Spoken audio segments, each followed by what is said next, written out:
안녕하세요. 매일 새로운 사연을 전하는 읽어주는 사연 라디오입니다. 구독과 좋아요, 많은 공유 부탁드립니다. 오늘의 사연 시작하겠습니다. 안녕하세요. 공방을 운영하며 행복한 하루하루를 만들어가고 있는 30대 여성입니다. 오늘도 원래는 회원님들과 커피 한잔 하면서 비누를 만들어 보려고 했는데 비도 오고 날씨가 스산해서 그런가 다들 이런저런 이유로 다음에 하면 안 되냐고 하더라고요. 그래서 스케줄을 조정하고 나니 모처럼 시간이 생겨서 익명의 힘을 빌려 제 이야기를 좀 해볼까 합니다. 새해가 밝은 만큼 처음이자 마지막으로 저에게 있었던 그 일을 털어놓고 새 출발을 하고 싶은 마음도 들었으니 말이죠. 이제는 남편이라고 부르기엔 너무나 먼 사이가 되어버렸지만 편의상 남편이라 칭하겠습니다. 남편하고는 6년 전, 그러니까 제 나이 27에 친한 친구의 소개로 만났어요. 당시 저는 사귀던 남자친구와 헤어지고 무척이나 힘든 시간을 보내고 있었거든요. 그리고 그런 저를 보다 못한 친구가 주변에 물어물어 몇몇 소개팅 자리를 만들었고 남편도 그들 중 하나였지요. 여담이지만 당시 저에게 호감을 표현한 사람은 3명 정도 있었는데 남편이 가장 말수가 적고 약속 시간을 잘 지키더라고요. 그리고 저를 힘들게 했던 전 남자친구라는 작자는 말이 많고 거짓말에 아주 능수능란했기에 그와 정반대였던 남편에게 제 마음이 끌렸던 것 같네요. 적어도 시덥잖은 소리 안 하고 저를 속이지는 않을 것 같았으니까요. 아무튼 그렇게 어떻게 보면 별 시덥지 않은 이유로 남편을 선택했고 연애를 시작했습니다. 이후로 사귄 지 3년째 되던 해에는 남편이 프로포즈를 해왔고요. 그런데 남편이 프로포즈를 하면서 하는 말이 양가의 도움 없이 두 사람의 힘으로만 시작하고 싶다대요. 그래서 제가 도움을 받을 수 있으면 받는 게 좋지 어째서 그러냐 했습니다. 사실 처음부터 고생하기도 싫었고 남의 눈이 신경 쓰였거든요. 먼저 시집간 친구들 중에는 아파트를 받았네, 외제차를 받았네 하는 경우도 있었는데 아주 바닥부터 시작하고 싶지는 않았던 게 솔직한 제 마음이었죠. 하지만 남편이 말하길 자기가 장남이기도 하고 그러니 부모님에게 부담을 드리고 싶지는 않다는 거예요.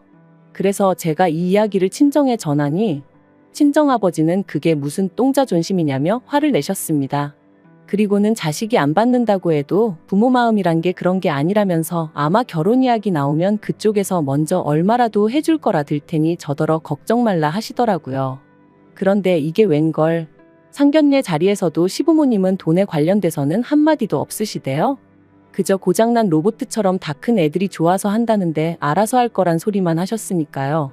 그리고 이 일로 저희 친정아버지께선 남편 집안이 아무래도 이상하다 하시며 결혼은 없던 걸로 하라셨습니다. 참고로 저희 친정어머니는 제가 중학생 때 돌아가셨고 그래서 이후로는 친정아버지가 저랑 오빠를 키워주셨어요. 특히나 저는 둘째고 딸이다 보니 불면 날아갈 듯 아주 애지중지 키워주셨죠. 그러니 제가 제대로 된 대접도 못 받고 시집을 가는 것 같아 무척 속상해 하셨던 거예요.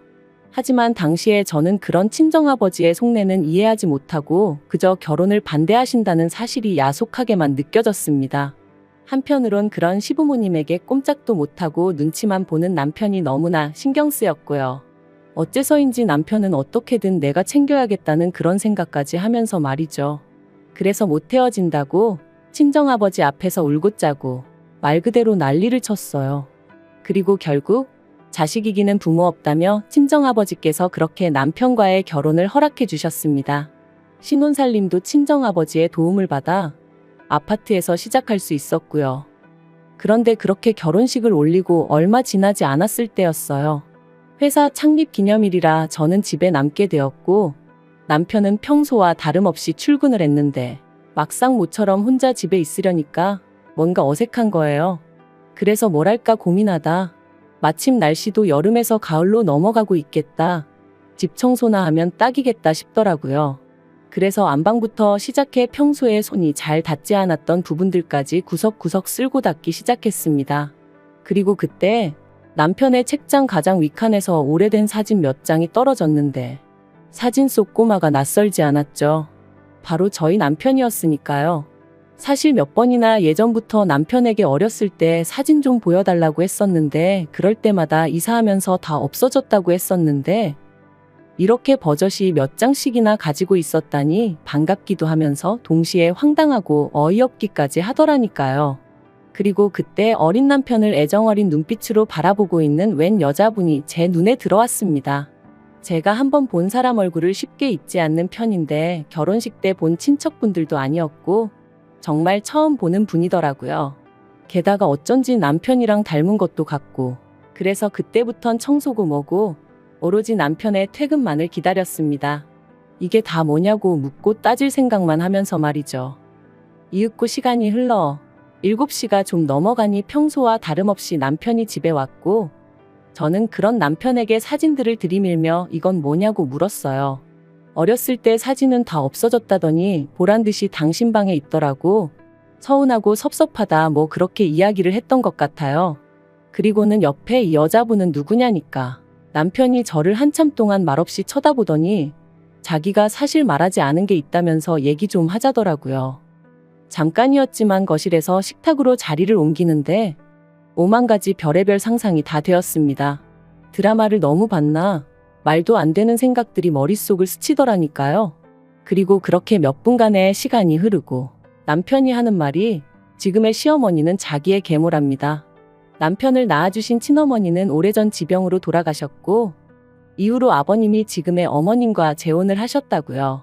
그리고 남편의 시동생은 두 분 사이에서 태어난 그러니까 남편에게는 이복동생이었던 거죠. 제가 남편더러 나도 어머니가 안 계시단 걸 알면서 왜 말하지 않았냐 물었어요. 사실 같은 상처를 갖고 있었으니 얼마든지 서로를 위로해 줄 수도 있었을 테니까요. 하지만 남편은 장인어른은 재혼을 안 하셨지만 자기 아버지는 아니지 않냐며 저랑 자기랑 처지가 다르다고 딱 선을 긋는 거예요. 그래서 제가 더는 그 이야기는 하지 않고 아무튼 그동안 마음고생이 심했겠다. 그래서 그렇게 늘 어머님과 있으면 눈치를 보고 그랬던 거냐 물었습니다. 그런데 남편이 보인 반응이 뜻밖이었어요. 자기가 언제 어머님 눈치를 봤냐면서 자기는 그런 적 없다고 아주 펄쩍 뛰었거든요. 제가 직접 보고 느낀 게 있는데 정작 당사자가 그렇게 나오니 좀 황당하대요. 하지만 뭐 본인이 아니라 하니 더 캐묻기도 그렇고. 아무튼 이후로 남편은 자랑할 만한 이야기도 아니고 저희 친정아버지께서 이런 사실까지 아시면 절대로 결혼을 허락해주지 않으실 것 같아서 말을 못했다며 미안하다 했어요. 하지만 이건 이해하고 용서하고를 떠나서 마음이 편치가 않았습니다. 솔직히 제가 남편하고 결혼까지 약속했던 건 남편의 정직함 때문이었거든요. 그런데 남편이 작정하고 저를 속인 건 물론이고 제가 사진을 발견하지 못했다면 끝까지 말하지 않았을 것 같은 게 생각할수록 화도 나고 실망스러웠죠. 하지만 이제 와서 시시비비를 가리자니 그것도 쉽지 않고 그래서 더는 나를 속이지 말라고 그 한마디만 하고 가슴속에 묻고 가기로 했네요. 한편 어쨌든 남편을 낳아주신 친어머니는 아니셨어도 길러주신 어머님이셨으니 이후로도 저는 제 할 도리는 하려고 했습니다. 하지만 어머님께서는 하루하루 시간이 지날수록 저희에게 바라시는 게 많아지셨어요. 특히나 금전적인 부분에서 요구하시는 게 늘어만 갔는데 알고 보니 그 이유가 결혼 전에는 어머님이 남편의 월급 통장을 갖고 계신 적도 있었고 어머님이 뭐 필요하다 갖고 싶다 하시면 남편이 대부분 다 해드렸던 모양이더라고요. 그런데 남편이 저와 결혼하면서 경제권을 아예 저에게 넘겨줬다 보니 더는 전처럼 어머님의 요구사항을 들어드리지 못하게 된 거였죠. 참고로 경제권을 제가 가져오게 된 건 결혼 허락받고 전세집을 구하는 과정에서 남편이 모아둔 돈이 형편없이 적다는 사실을 알게 되면서였어요. 제가 그렇게 직장 생활하면서 번 돈을 도대체 다 어디다 썼냐 물으니 모른다고만 해댔고 그러니 경제권을 제가 안 가져올 수가 없었네요. 아무튼 결국 이 일로 저는 남편과 결혼한 지 1년 만에 어머님과 크게 부딪히게 되었습니다. 어머님께서 남편이 비록 저랑 결혼하긴 했어도 여전히 당신 아들이라 하시며 남편 통장을 내놓으라 하셨거든요. 당신이 월급 관리를 해줄 테니 저더러 생활비를 타서 쓰라면서 말해요. 그리고 저는 그게 말이 되냐? 절대 못 드린다 하고 버텼어요. 그렇게 남편 주머니 사정이 걱정되시는 거면 결혼하기 전에 좀 챙겨주시지 그러셨냐고 지금은 제가 있으니 안 해주셔도 된다, 관심 끄셔도 된다 쏘아붙였죠. 그랬더니 나중엔 아버님까지 나서셔서는 어디 며느리가 시어머니 말에 토를 다냐 하시며 저를 꾸짖으셨는데 솔직히 두 분 다 제 눈에는 그저 추하고 탐욕스러워 보일 뿐이었습니다. 하지만 더욱 저를 힘들게 했던 건 남편이 보인 반응이었어요. 남편이 돈 몇 푼 때문에 부모님 마음을 상하게 해야겠냐면서 일단은 통장 드리고 나중에 부모님 마음이 풀리면 그때 다시 받아오면 되지 않겠냐는 한심한 소리나 해댔으니까요. 그리고 이후로도 제가 남편을 지켜본 결과 남편은 어머님 아버님, 특히나 그 중에서도 어머님에게 어떻게든 인정을 받고 싶은 욕구가 있어 보였습니다. 이렇게 표현하자면 뭐하지만 어떤 의미로는 짝사랑을 하는 남학생 같았다고 해야 할까요? 어떻게 하면 어머님 마음을 상하지 않게 할까? 어떻게 하면 어머님이 더 좋아하실까? 하지만 어머님이 남편을 대하는 태도는 시동생을 대하는 태도와 비교하면 정말 하늘과 땅 차이였거든요. 가령 온 가족이 모여 식사를 할 때도 남편 앞에는 온통 김치에 나물 반찬, 밥도 어떨 땐 누른밥. 하지만 시동생 밥은 늘 윤기가 잘잘 흐르고 그 앞에는 불고기며 뭐며 누가 봐도 메인 메뉴다 싶은 게 놓여 있었죠. 그래서 한 번은 제가 그 불고기 접시를 가져다 저희 남편 앞에 옮겨놨어요. 그랬더니 대번에 어머님이 저더러 뭐하는 짓이냐고 짜증을 내시길래 저희 남편도 불고기 좋아한다고 했죠. 그러자 어머님이 남편더러 너 이거 좋아하냐고 물으셨는데 남편이 대번에 자긴 안 먹어도 된다면서 저더러 괜히 왜 오바하냐 그러더라니까요.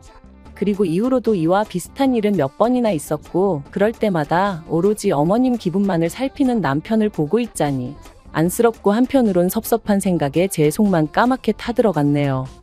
하지만 그럼에도 불구하고 저는 그런 남편을 어떻게든 지켜주고 싶었어요.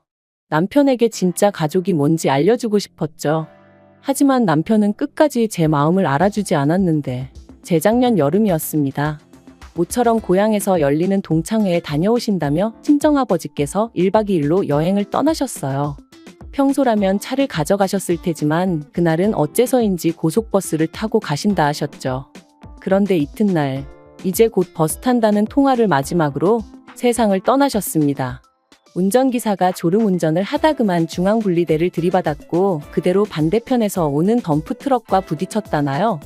뉴스에도 나왔을 정도로 큰 사고였고 저도 친정오빠도 제정신이 아니었어요.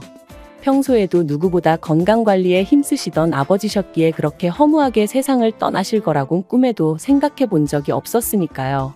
솔직히 그때 일을 다시 떠올리기란 지금도 너무 괴로울 뿐입니다. 아버지 장례식까지 시간이 어떻게 흘러간 건지 무척이나 슬펐다는 것 말고는 다른 건 아무것도 떠오르지 않을 정도로요. 어느덧 장례가 마무리되고 친정오빠가 나서서 아버지 사망신고부터 시작해서 법적인 부분을 정리해 주었어요.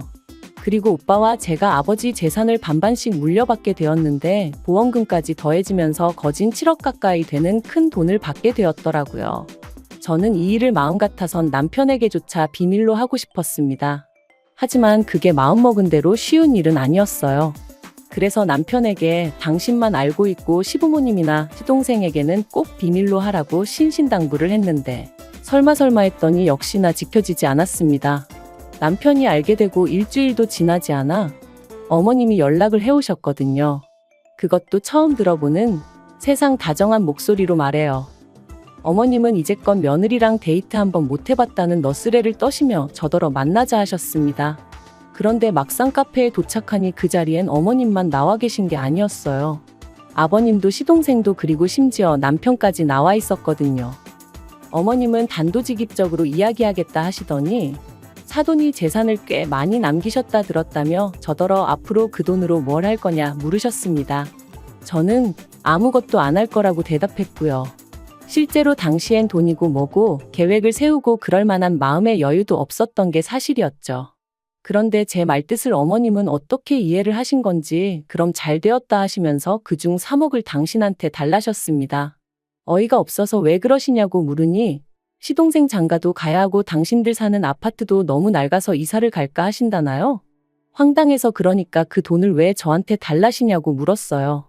그랬더니 어머님이 남편을 쳐다보시면서 그러면 맏며느리가 돼서는 이 집에 돈 필요한 사람이 이렇게 많은데 그 큰 돈을 쥐고 모른 척 할 거냐는 거예요. 그리고 그런 어머님의 말씀이 끝나기가 무섭게 남편이 저를 바라보면서 저더러 저답지 않게 왜 그러냐고 가족끼리 돕고 살아야지 그러는데 제가 남편더러 이게 가족끼리 돕는 것 같이 보이냐 되물었어요. 지금 어머님 눈에는 당신은 호구로 보이고 나는 그 호구 마누라로 보이니까 저러시는 거라고 덧붙이면서요. 그랬더니 남편이 저더러 말 조심하라대요. 제가 더 들을 것도 없다고 먼저 일어나겠다 했습니다. 그리고는 자리에서 일어나는데 순간 어머님이 저더러 지 애비 목숨값이라 아깝다 이거지? 그러시더라고요. 아무리 저희 친정아버지가 돌아가셨다지만 지 애비는 뭐고 목숨값은 뭐란 말인가요? 순간 저도 눈이 뒤집어져서는 말이라고 아무렇게나 짓거리지 마시라 해버렸어요. 그랬더니 순식간에 남편이 제 뺨을 때렸습니다. 카페 안에 있던 사람들이 짝 소리를 듣고는 놀라서 저희를 바라보곤 웅성웅성 거리더라고요. 그리고 저도 더는 참을 수가 없어서 똑같이 남편 뺨을 때렸습니다. 마음 같아선 어머님 뺨을 날리고 싶었지만 보는 눈이 많아서 차마 그럴 순 없었네요. 그리고는 어머님께 구걸을 하러 나오셨으면 미안한 척이라도 하셔야지 그게 무슨 태도냐 했죠. 그랬더니 어머님이 남편더러 너는 배알도 없냐시며 저런 거랑 계속 살 거냐고 네가 저거랑 계속 산다 하면 나는 너를 안 보고 살겠다 그러시는 거예요. 평소에 어머님이 매번 시동생만 챙기시고 남편은 무시하시는 게 꼴보기 싫어서 제가 더더욱 남편을 살뜰히 챙겼던 게 사실이에요. 그러니 아마도 어머님은 제가 남편을 엄청나게 좋아한다고 생각하셨던 모양입니다. 남편 없이는 못 산다 그렇게 오해를 하셨는지도 모르겠어요. 그러니 남편에게 저랑 살지 말라 하면 제가 남편한테 매달리기라도 할 줄 아셨던 건지. 하지만 솔직히 말해서 언젠가부턴 남편을 사랑한다기보단 인간 대 인간으로 안쓰러워서 챙긴 게 더 컸거든요. 그리고 친정아버지 마음을 그렇게 아프게 하고 시집을 왔는데 차마 이혼하는 모습은 보여드릴 수가 없었으니 어떻게든 참고 살아보려고 했던 것도 있었고요. 그런데 이런 제 속도 모르고 자기들끼리 난리부르스 추는 꼴을 보고 있자니 기도 안 차더라니까요. 그래서 남편이 뭐라 말을 하기도 전에 내가 안 산다고 그랬습니다. 더는 이 막장 집구석의 며느리 더러워서 못 해먹겠다 했죠. 그리고는 남편더러 정신 차리라고 네가 앞만 날고 기어봤자 어머님 눈에는 호구자식일 뿐이다 해버렸네요. 그리고 결국 그날을 마지막으로 남편과 저는 일사천리로 이혼을 했습니다. 남편은 어머님이 너무 완강하셔서 어쩔 수 없다며 저더러 끝까지 어머님한테 용서를 구하라고 그러면 이혼만큼은 안 해도 된다는 식이었는데 그런 말을 하는 남편을 보고 있자니 딱하기도 하고 한심하기도 하고 그런데 더 황당한 건 이혼이 확정되고 나서야 어머님께서 연락을 해오셔서는 저더러 왜 재산을 네가 다 가져가냐고 난리시더라고요. 그래서 남편이 뭘 기여한 게 있어야 나눠 가질 거 아니냐 했습니다. 처음부터 집도 저희 친정에서 해줬고 이후로 계속 맞벌이를 했는데 남편이 저보다 뭘 더 한 게 있냐고요. 그랬더니 네 애비한테 받은 돈은 왜 빼고 말하냐길래 어디 한번 제주껏 가져가 보시라고 쏘아붙여 버렸네요. 그런데 더 어이가 없는 건 그렇게 남남이 되고 반년쯤 지났을 땐가 남편에게 연락이 왔어요. 그리고는 하는 말이 자기네 형편이 어려워져서 그런데 예정을 생각해서 1억만 어떻게 좀 빌려줄 수 없겠냐는 거예요. 그래서 제가 남편더러 너 아직도 그 집 호구 노릇하고 사냐고 정신 차리라고 그리고 예정은 무슨 너랑 살면서 좋았던 기억보다 짜증나고 열받던 기억이 더 생생하니까 건들지 말라 했죠. 그랬더니 어머님이나 자기야 그렇다 쳐도 아버님은 저한테 나쁘게 한 거 없지 않냐면서 그럼 아버님을 생각해서라도 어떻게 안 되겠냐는데 제가 그렇다고 아버님이랑 뭐 얼마나 가깝게 지낸 것도 아니었고요. 오히려 아버님이야말로 어떻게 보면 그런 어머님을 막을 수 있는 유일한 분이셨는데 중재 비스무리한 것도 한 적이 없으셨어요. 그러니 저는 아버님도 어머님만큼이나 나쁜 분이라고 생각하거든요. 그래서 남편더러 쓸데없는 소리 하지 말고 다시는 이런 걸로 연락하지 말라 했네요.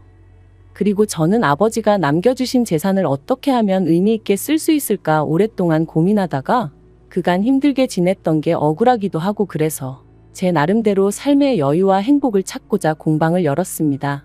어려서부터 손으로 조물조물 뭘 만들고 그러는 걸 좋아했는데 아버지 말씀으론 제가 돌아가신 어머니를 닮아서 그런 것 같다고 하셨거든요.